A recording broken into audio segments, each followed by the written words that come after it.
This week on the Presidential Diary. My confidence in the sheer energy and can-do spirit of the Ghanaian makes me believe that in you, the contestants I have met today, the future of the Ghanaian private sector is extremely promising. The ban is meant to be a temporary measure until we're able to streamline and sanitize the small-scale mining sector. I assure you that shortly you'll hear from government a statement setting out a comprehensive roadmap, including the lifting of the ban, to deal on a permanent basis with this grave threat to the present and future health of our nation. I am confident that the good sense of the Ghanaian people and the vigilance of the law enforcement agencies will together be sufficient to defeat any ill-conceived, destructive adventure for achieving narrow parochial partisan ends. The Presidential Diary is brought to you by the Communications Directorate of the Presidency, and it starts right now.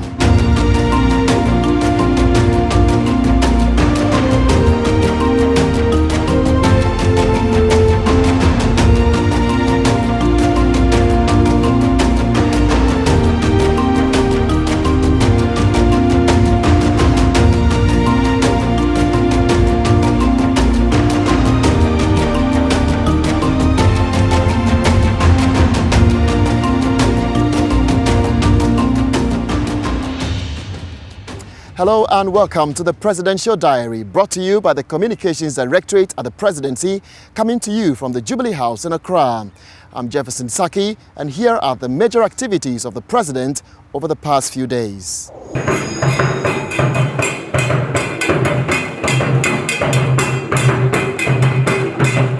Under the distinguished patronage of the President of the Republic and by the kind courtesy of the Ministry of Business Development, is pleased to announce the winner.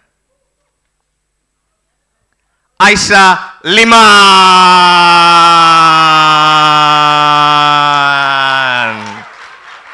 We celebrate you for all that you've done and all that you're poised to do. Ladies and gentlemen, it's yours for the applause. Vanessa Aisha Liman. It's the first of its kind by the state, enabling our young ones to birth all the entrepreneurial ideas and create jobs and avenues for growth in our economy. Ladies and gentlemen, if you may, a round of applause. This is how we unleash an entrepreneurial revolution, and we are ever so grateful to you, Mr. President, for doing us the honors. Ladies and gentlemen, please, a round of applause. I want to urge all entrepreneurs in Ghana to live the Nana Akufo-Addo dream. What is this dream? No matter where you come from, no matter your circumstances, no matter your background, there's opportunity for you to develop in Ghana. Under Nana Akufo-Addo, every Ghanaian has equal opportunity to grow. And throughout this journey of your growth, Ministry of Business Development would be there for you. We are willing, we are determined, we are committed to make sure that the ecosystem is important so that Ghana can grow and become competitive in the global sense. Create products that not only satisfy local markets, but that can also go global. A journey of 5,000 miles, they say, begins with the first step. We are taking the first steps. We've established a Ministry of Business Development under the leadership of a highly successful entrepreneur, the visionary Minister Muhammad Awal Ibrahim, to help grow businesses in Ghana. The ministry has launched the National Entrepreneurship and Innovation Plan, NEIP, with initial startup capital of $10 million to support young entrepreneurs start up their businesses. We're now outdooring today a business ideas competition, which they have dubbed the presidential pitch. The fertile mind of the minister has other ideas up his sleeve to realize his ambition of helping unleash an entrepreneurial revolution in this country. The presidential pitch is a competition for persons between the ages of 18 and 35 years. The ideas presented must exhibit 4 characteristics. That is, they must be feasible, innovative, scalable, and impactful. Some 2,000 applicants were received through the web portal created by the Ministry of Business Development, with agro-processing and ICT proposals leading the pack. Ideas from engineering concepts, tourism, textiles and garments, sanitation and transportation were also received. Let me thus congratulate the 20 proposals that were selected at the end of this process and wish the unsuccessful applicants the very best of luck in their future endeavors. Surely, this is not the end of the journey for them. My late beloved mother, Yabuakuya, taught all her children, principally myself, her firstborn, that, and I quote, "If at first you try, you don't succeed. Try, try, and try again," unquote. Ladies and gentlemen, some of the 20 successful applicants will be given mentors and attached to various businesses, whilst others will be stationed at our incubator hubs and be given working spaces to continue honing and developing their ideas. At the end of the competition, the 10 winners will receive support from government to the tune of 50,000 cedis each. It is my expectation that the 10 beneficiary companies should help create jobs and at least employ 3 people each. Through periodic updates from the ministry's monitoring and evaluation systems, I'm going to take personal interest in the way the beneficiary companies are run as the ministry helps nurture them into prominence. Again, through the NEIP, 500 young men and women across the country will receive funding to help expand their businesses. This will be the first time in recent times that a deliberate, systematic, integrated policy has been instituted to support early-stage startups and small businesses. My confidence in the sheer energy and can-do spirit of the Ghanaian makes me believe that in you, the contestants I have met today, the future of the Ghanaian private sector is extremely promising. I applaud each one of you warmly on your products and presentations. I hope the other contestants will excuse me if I single out the youngest amongst you, the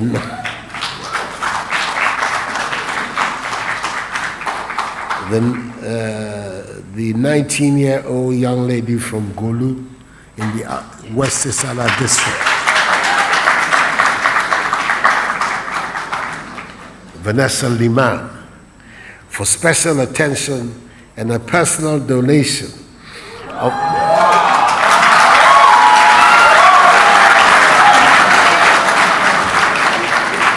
and a personal donation of 25,000 cedis.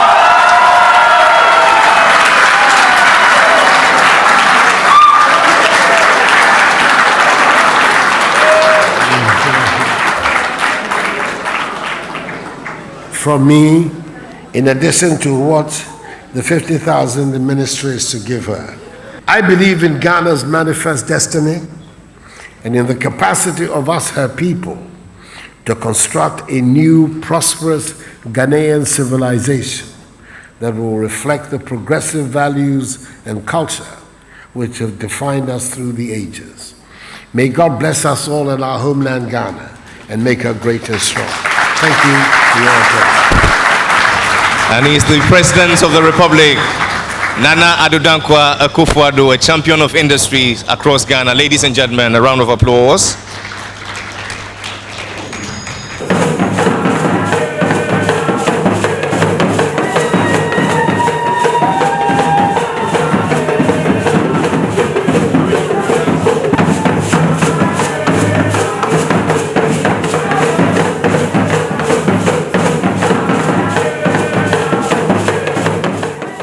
I want to stand on behalf of the Ghana Pentecostal and Charismatic Council that as a council, we highly recommend government's efforts at ending illegal mining, popularly known as galamsey, in order to protect the natural resources of our beloved country. We want to encourage you, Your Excellency, the President, not to yield to efforts or pressures from any quarters to lift the ban on illegal mining. As a council, we note that some of our nationals are engaged in legal small-scale mining. And we ask that the government expedite action on lifting the ban imposed on legal mining so that those citizens can return to their legitimate means of earning a living. But we also want to caution that when that is done, the laws governing their work must be made to work so that they operate within the parameters of the law. The important role of the chiefs cannot be overemphasized, given that the chiefs are present in every community in our society. The chiefs are the custodians of the land, and of course, because of the presence of the chiefs everywhere, they are able to know who are involved in illegal mining. It is important that we emphasize the need to enforce laws to the letter if we have to achieve success in this regard. Now, none of you may recall that in my remarks to you last year, I acknowledged that because ostensibly of the difficulties our nation had gone through in recent years, some amongst us had decided to find unorthodox means of keeping body and soul together. Galamsey was one such means. As a result, illegal mining has been conducted on riverbanks and in our forest reserves, leading to the pollution of our waters, the degradation of our lands, the non-reclamation of degraded land, and the use of dangerous chemicals such as mercury and cyanide on the environment. I was of the view, a view shared happily by the majority of Ghanaians, that if we allowed it to continue, we would be jeopardizing both our present and our future. Our responsibility to this end is clear. In dealing with the menace, government set up at the level of the cabinet an interministerial committee on illegal mining with the world-renowned scientist, Professor Kwabena Frimpong Boateng, in the chair, which at the commencement of its work recommended an initial 6-month ban on small-scale mining activities, a request to which I assented. The ban has since then been further extended. Government gave directives to the committee to carry out certain activities to bring sanity into the artisanal gold mining sector. These included: 1, the launching of Operation Vanguard on 31st July 2017, a force comprising officers and men and women from the military and police service, tasked to prevent further pollution of water bodies and land degradation. Despite the deeds of a few, Operation Vanguard has been to date a considerable success. 2, the training of small-scale miners in sustainable mining methods at the George Grant University of Mines and Technology in Takwa. 600 miners have so far been trained, and as of June the 4th, 2018, 1,500 miners are receiving training in responsible mining practices. 3, a nationwide tour by the Minister for Chieftaincy and Religious Affairs to solicit the support of chiefs, queen mothers, and other traditional and opinion leaders in the fight against illegal mining. 4, regular interactions between the Interministerial Committee and the Small Scale Miners Association to craft a code of practice for small-scale mining operations. 5, the formation of district mining committees against illegal mining with clearly defined terms of reference.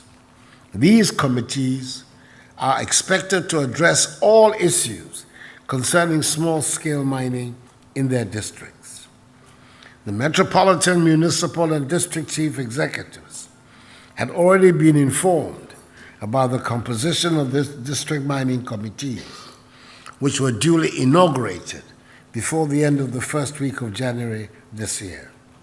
And 6, the deployment of satellite imagery and drone technology to monitor the mining activities of illegal mining. Government also ratified the Minamata Convention on Mercury as the 40th state party. The objective of the convention is to protect human health and the environment from anthropogenic emissions and releases of mercury and mercury compounds into the environment. Let me at this point express my and the appreciation of the nation to you, our revered religious leaders, and our eminent queen chiefs and queen mothers, for the support you have offered and continue to offer in the fight against galamsey. I was in the Western region for a 3-day tour a little over a week ago, and I was comforted by the strong remarks of support by the chiefs I encountered, who attested to the marked improvement in the vegetation and the quality of the water bodies in comparison to the situation a year ago. In spite of the limited successes chalked so far, it is clear that we have not yet defeated this menace. I know, however, that one matter at the heart of discussions is when the ban on small-scale mining will be lifted. Let me reiterate that the ban is meant to be a temporary measure until we're able to streamline and sanitize the small-scale mining sector. I assure you that shortly you'll hear from government a statement setting out a comprehensive roadmap, including the lifting of the ban, to deal on a permanent basis with this grave threat to the present and future health of our nation. The comprehensive roadmap will address, amongst others, the following activities: reclaiming and reforestation of mined-out areas, restoration of impacted water bodies, strict supervision of the processes of awarding mining licenses and associated permits, the establishment of a mercury pollution abatement project, the implementation of alternative livelihood projects, systematic control of the engagement of excavators and changfans in mining areas, and continued formalization and regulation of the small-scale mining sector.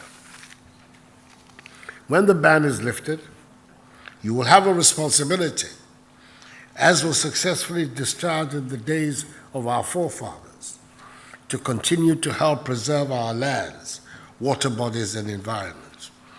We all have a duty to say no to galamsey for our own common survival and the survival of those who are to come. If we allow it, we're jeopardizing both our present and our future. This cannot be overemphasized. And the statement of the religious spokesperson, which we've heard just now, will continue to ring, I hope, in all our ears.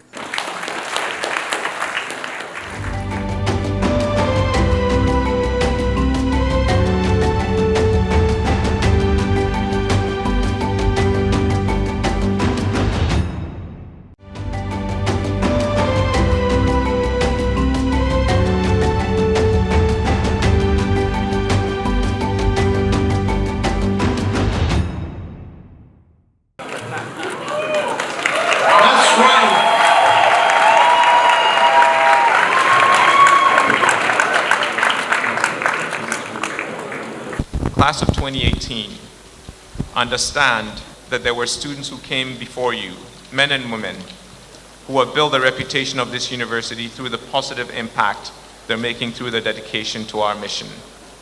Students who graduated before you did not receive Ashesi certificates. Their certificates came from the University of Cape Coast. It is you, class of 2018, who get to receive Ashesi certificates for the first time in our history.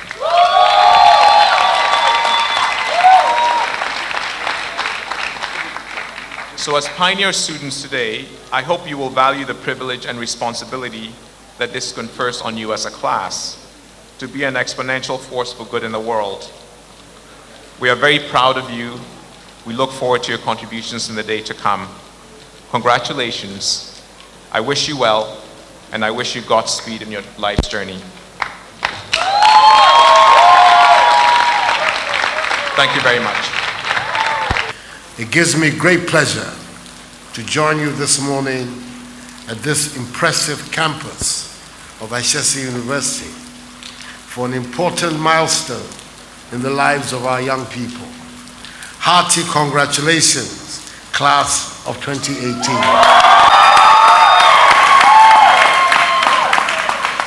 You're graduating today as well, at a special moment in the life of this university, when it officially comes of age and receives its own presidential charter.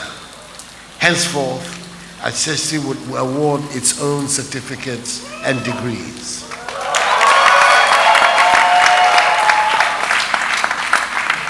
Each one of you that carries an Ashesi degree represents the remarkable Ashesi story that needs to be told over and over again to ensure that you are never tempted to stray from what the founder and the president, Patrick Awia, has created here.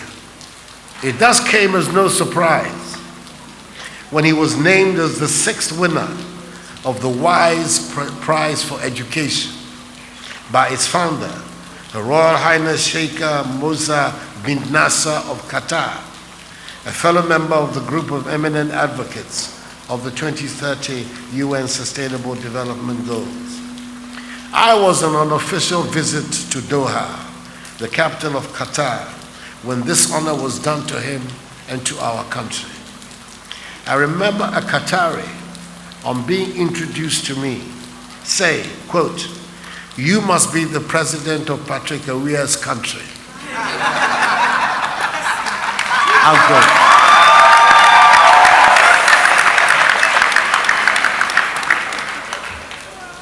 That Qatari clearly had his priorities right.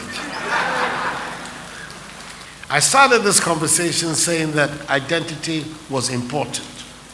It helps to give you self-confidence. Identity is not only what you say you are, but also what image is evoked by this identity that you claim.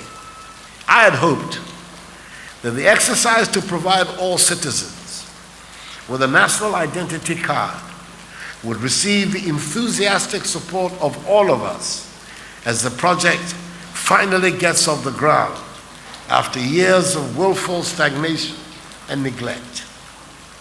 Unfortunately, we seem to have become embroiled once again in another of those full-scale manufactured storms deliberately engineered to slow down progress in everything we try to do. It should not be in anybody's interest that we bastardize the identity of a Ghanaian. It should not be in the long-term interest of anybody that we enlist as Ghanaians people whose loyalty to our nation is limited to access to our free healthcare system. I certainly have no interest and no intention to prevent genuine citizens from being issued with identity cards.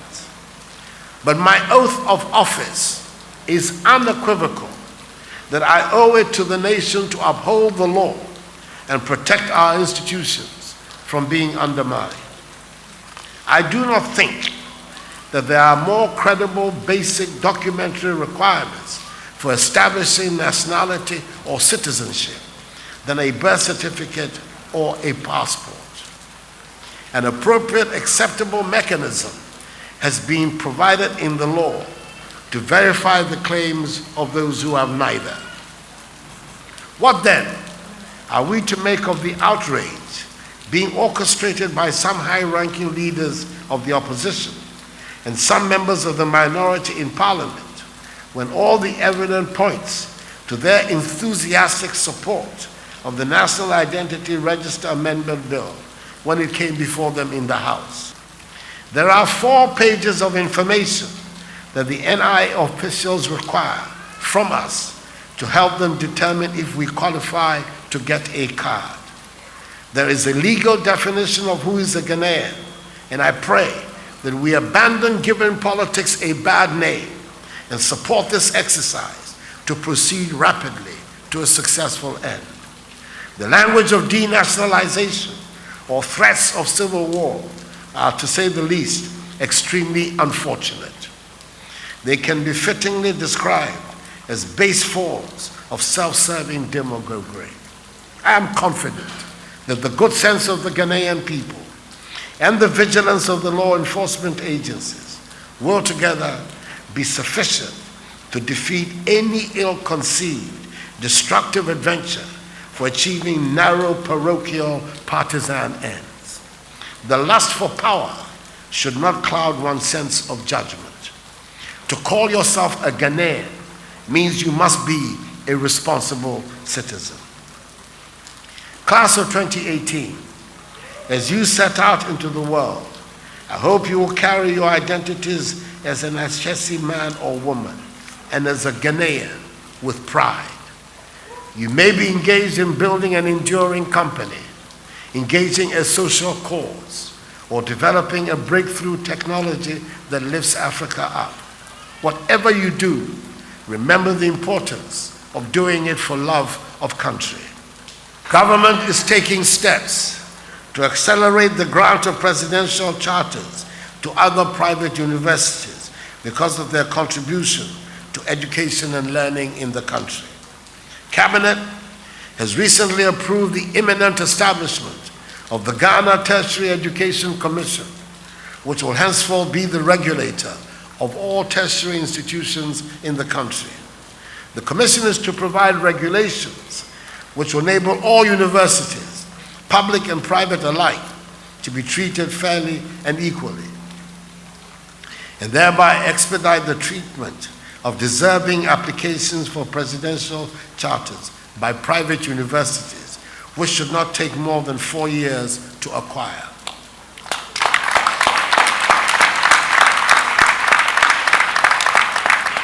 The 6-year wait of Ashesi would be a thing of the past.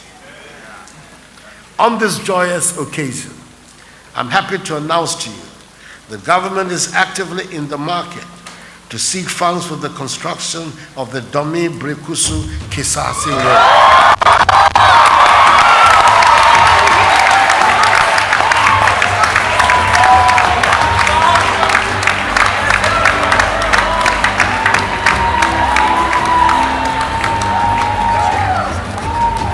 Which is being used by many of you to reach this campus. Hopefully, you'll hear some good news very soon. I congratulate all members of the Ashesi University community. I trust sincerely that the receipt of this charter will inspire Ashesi University to continue to operate with the same discipline, commitment, and love of country that we have observed over the years. I wish you continued excellence in the years to come. God bless the class of 2018. And God bless us all in our homeland, Ghana, and make her great and strong. I thank you for your attention. And with these activities, we end today's edition of the Presidential Diary, brought to you by the Communications Directorate at the Presidency. Log on to www.presidency.gov.gh and the other social media platforms on Facebook, Twitter, as well as on Instagram and YouTube for more updates. I'm Jefferson Saki. See you next time.